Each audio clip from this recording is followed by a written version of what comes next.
Here we go then, welcome to Vancouver. It is match day 2 in Group B as co-hosts Canada take on Qatar, both looking for their first ever win at the Men's World Cup Finals. Coming up to 3 o'clock local time, pretty perfect conditions for football here in Vancouver. We are in BC Place today, the World Cup's most westerly venue.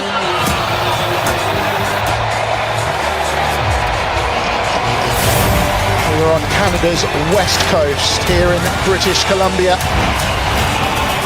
It is Canada's third largest city.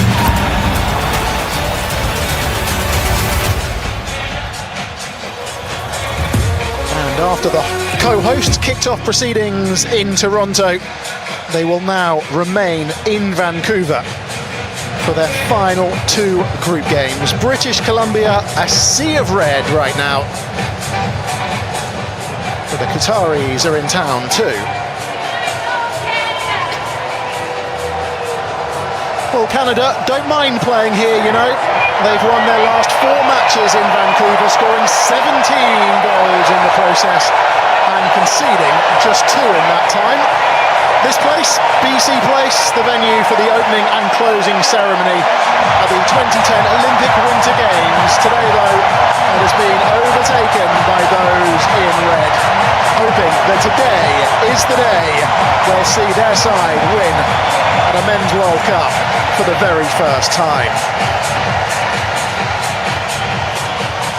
And Jesse Marsh keeping his cards close to his chest regarding the team news, that we can tell you that Moise Bombito and Alphonso Davies not fit enough to start in the 11. We'll run through the team news in full shortly. And with a big win for Switzerland over Bosnia in the last hour or so in LA, it sees the Swiss top the group, but there is an opportunity for Canada or Qatar to move level with a victory here in a vociferous Vancouver over the next 90 minutes or so.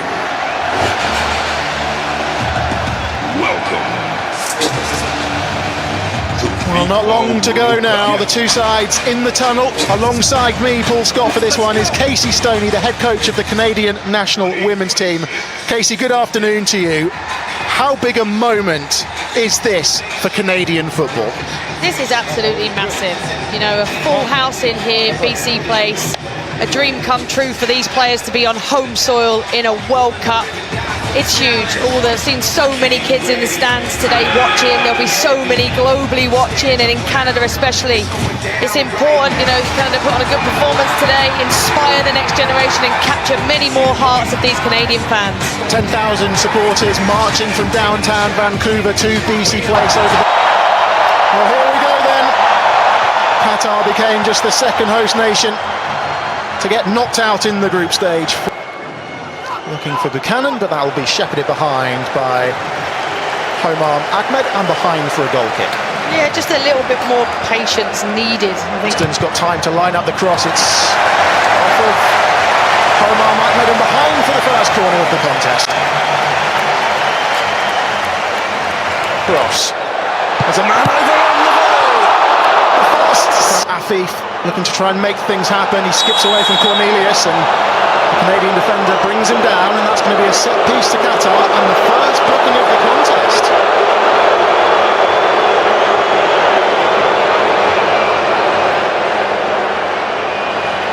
Yeah, Afif does well here, just cuts inside, moves his body weight to the left, cuts inside. Cornelius doesn't move his feet quick enough and gives away the foul.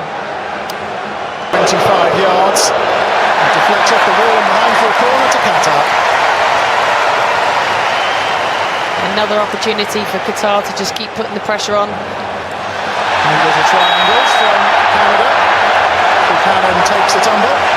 Homam Ahmed concedes the free kick.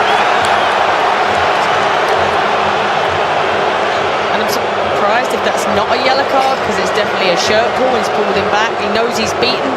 He pulls him back. Towards the 6-yard area. The volley's blocked. Is he going to spin behind? Qatar prevent the corner.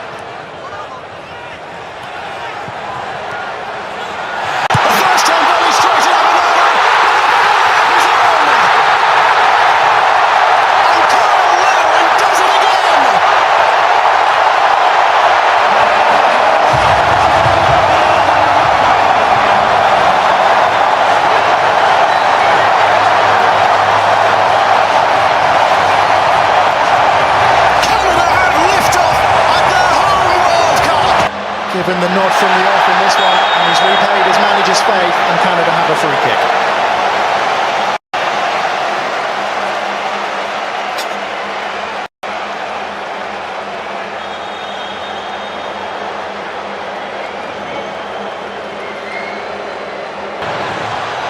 Beat a ball in.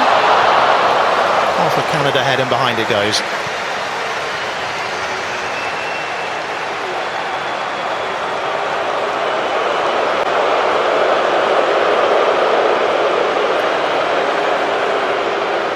Larin had actually scored just once in 24 matches, 24 caps prior to this World Cup, as the physio's about to enter proceedings. Too much pace on that one. He's a willing runner, Ali Ahmed, but he'll never get there.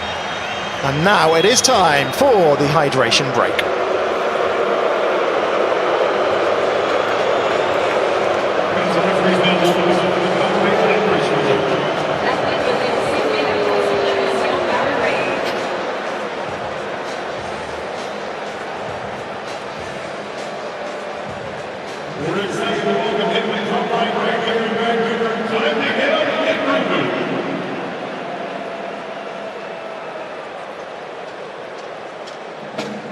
So midway point of the first half then, it is Canada who have the lead and they're good value for it, Casey Stoney. Yeah, I thought Qatar started quite brightly, had a couple of transition moments where they caused a little bit of panic in the Canadian back four, but since then I think Canada have took control. Cornelius, that's a late challenge. Oh, it's deflected kindly!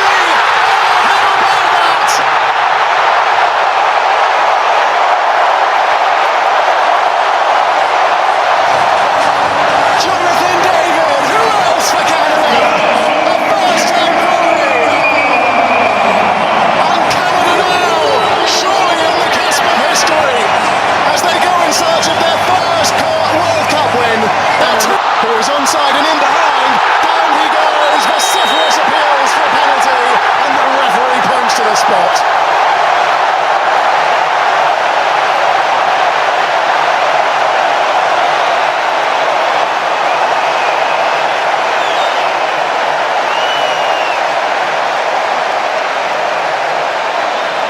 It's a fantastic run between and behind. Defender gets the wrong side, makes contact, gives the referee no choice but to give a penalty.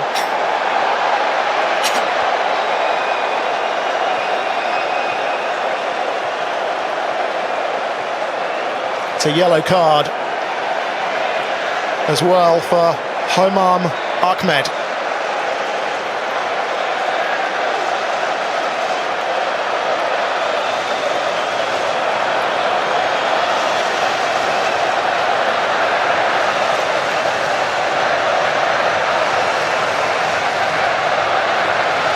Wonderful run from Buchanan, who made his way from out wide through the middle. Just appeared from nowhere, didn't he? Yeah, I think it is Ahmed Ali, and it's over the bar.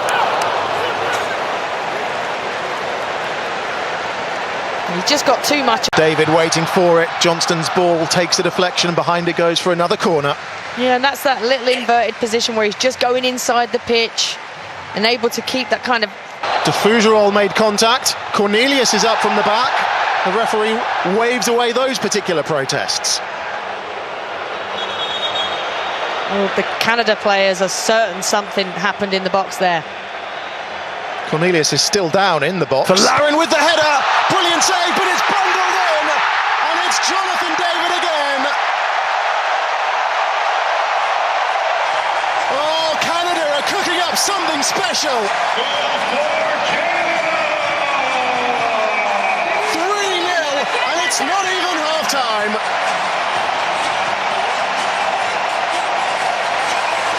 And he's got nowhere to go. Every run that's gone between a centre-back and a full-back or a wing-back just hasn't been tracked. So Canada can just go wide, play in behind, and then they can cut the ball back and arrive into spaces to score goals. Qatar got to start tracking runners and defending the box better.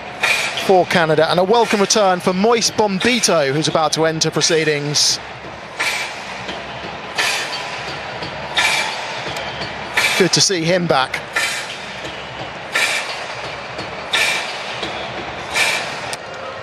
That's a late challenge, surely, on Kone. That's going to be a free kick. And a yellow card as well. This looks serious. The Qatar player is waving the medical team on. This doesn't look good. And it's boiling over. Canada not happy with the challenge. And you can see the Canada players with their hands on their heads, same as the Qatar player that called the medical attention. This is Modibo who got the yellow card.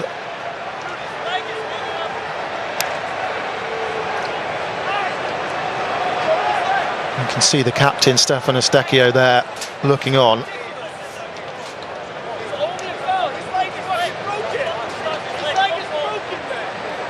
Real concerns here for Ismail Kone.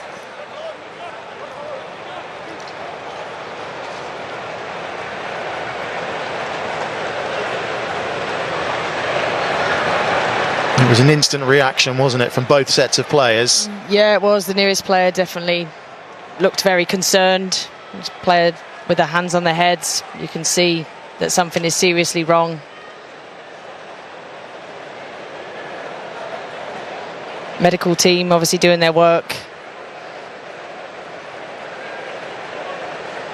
Well, Modibo got the yellow card. He's got his hands on his head. This is the last thing that shot from distance, way off target, and there was another late challenge there, and it's another free kick. And it's another yellow card. Yes, again, it's starting to boil over. I think the players are getting a little bit frustrated at the late tackles. Qatar defenders go into ground. And again, he makes no contact with the ball there, full contact on the player. It is Saliba, and in it goes!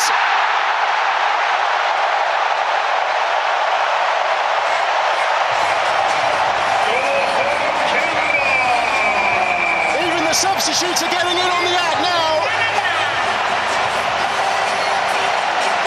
It is getting better and better for Canada. Still not fully cleared. Shufflebug across the face of goal, and it's 5. It might be an own goal, that one. Canada don't care. They are running riot.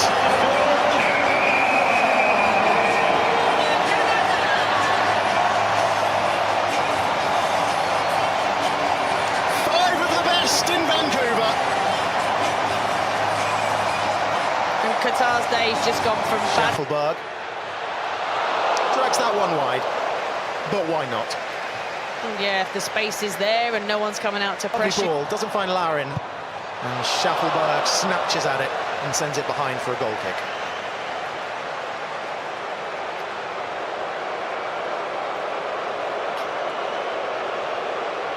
Abunada down in some discomfort.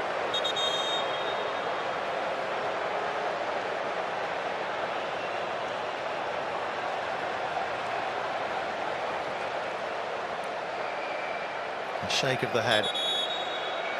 Under Jesse Marsh have delivered. قصيرة صليبة والعرضية تتحول إلى خارج الملعب إلى الركلة ركنية. ركلة ركنية. هذه المباراة الثانية في هذا الملعب، سيحتضن أيضا مباراة منتخب مصر.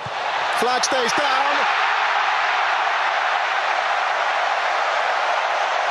It's a World Cup hat-trick on home soil for Jonathan David. Canada's all-time leading scorer gets his third in stoppage time. And Canada make it 6. Stands it up towards the far post. Abunada collects that one. Semi-automated offside replay is on the screen.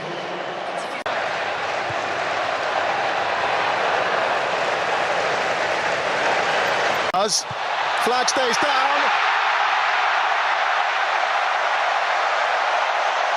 It's a World Cup hat-trick on home soil for Jonathan David.